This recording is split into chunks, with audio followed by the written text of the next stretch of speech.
The ingredients to create a tactical game, a solid cover system. So the cover system in Ghost Recon Phantoms is very distinctive. It's very unlike the cover system in other games. I know a lot of other shooters have them, but ours is quite unique in the behavior of it and the way you use it for also improving your accuracy and aiming.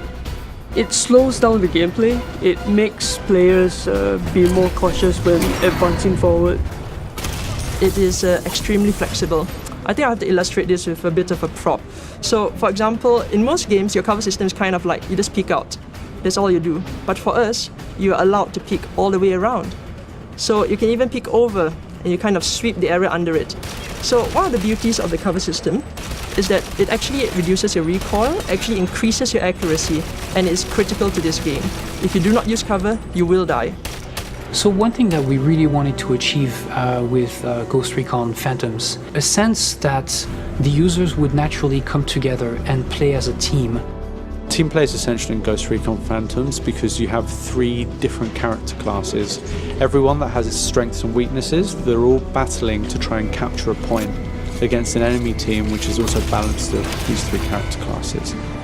Team play is at the core of Ghost Recon Phantom experience, and it's a recipe that you need to test and tweak every day, hence the need for playtests on a daily basis. So playtests happen every single day, either level design specific or generally speaking changes to gameplay, changes to some of the systems, changing to the user experience. The playtesters help us to get feedback on weapons, so they help us figure out if certain guns are too powerful, for example.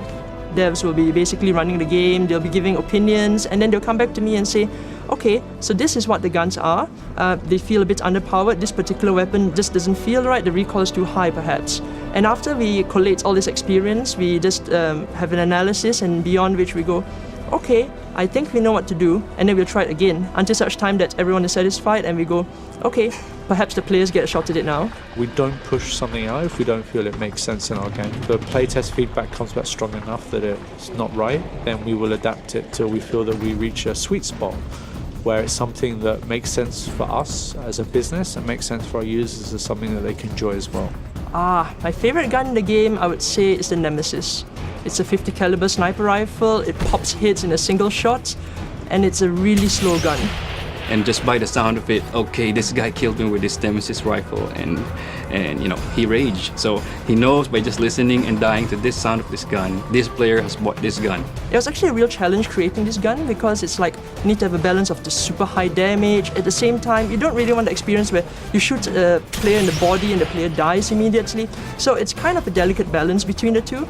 We're always creating guns with a clear intention in terms of design, but very often the community and the way they're playing the gun is quite different. And that's what's so interesting with the players and the community. They always surprise us. And when the artist comes in, it's all about making the level design invisible to the player.